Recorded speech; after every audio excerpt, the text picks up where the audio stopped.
Pause for a moment and think of just five women inventors off the top of your head. Can you name them?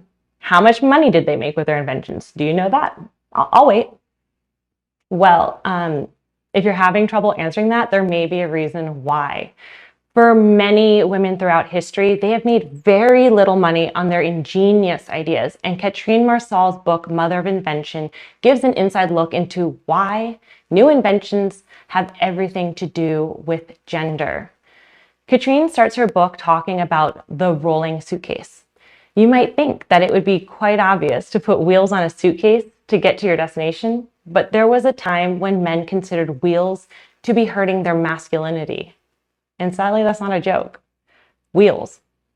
The trouble was public perception of the need for wheels. Why have wheels when your masculine, strong husband could carry your luggage for you? Many women who traveled alone had a lot to say about this. Yet, it would be another 15 years before the wheeled suitcase became a regular staple for travelers, women and men.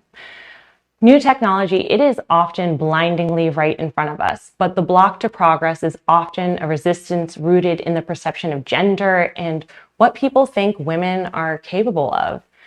Katrine notes in her book that in 2019, 83% of deals made in the UK by venture capitalists had 0 women on their founding teams.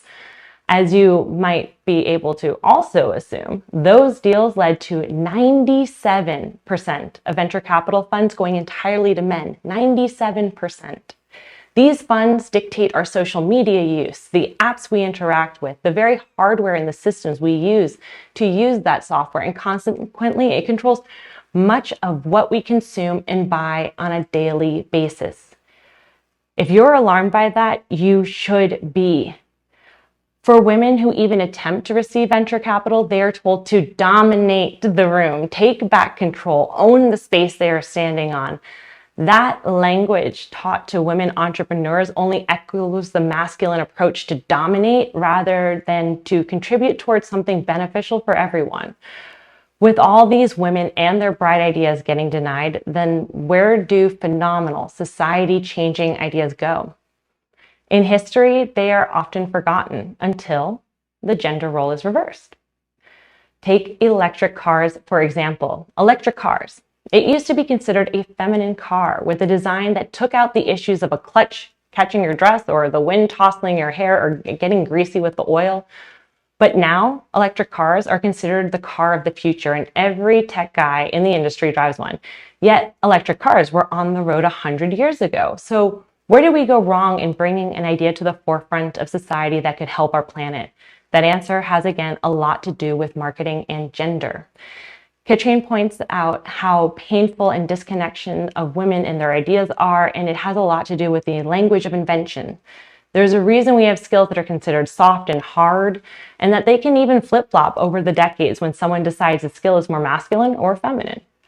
Katrine notes that if women's tools were considered in the history of technology, it would change the entire meaning of what we consider technology today. We have shut out countless of people over history whose ideas could positively impact everyone for the better. It's a loss that we are excluding women from venture capital funds. It is a loss that we are stifling out the brightest ideas of the century, all because of an outdated idea of invention and gender. We need to cut the rope behind our back and release the ideas that should be at the forefront of the future.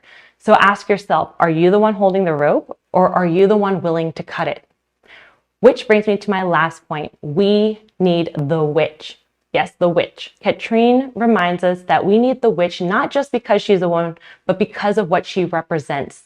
The witch imagines a world that doesn't exist yet. She understands the connection to our planet. She knows the needs of her community, and she meets them with her skills. She has the ability to create despite being perceived as dangerous, and perhaps women are dangerous. We're dangerous because we see the world as it could be. We're dangerous because we know what it feels like to be burned for our ideas. Women, we sit in boardrooms full of men that dictate our collective futures, and despite every rejection, we try again and again and again because our ideas are needed. Your ideas are needed. Katrine's book reminds us that of the history we lived through and gives our tangible evidence to our feelings of grief and hope for the future, what the world could look like if women's ideas were brought to the forefront of invention.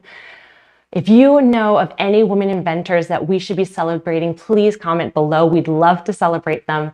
And if you like this video, please give a thumbs up. And as always, thank you for watching and following the journey with Emikeni as we explore women inventions and why it matters for the entrepreneurs of today.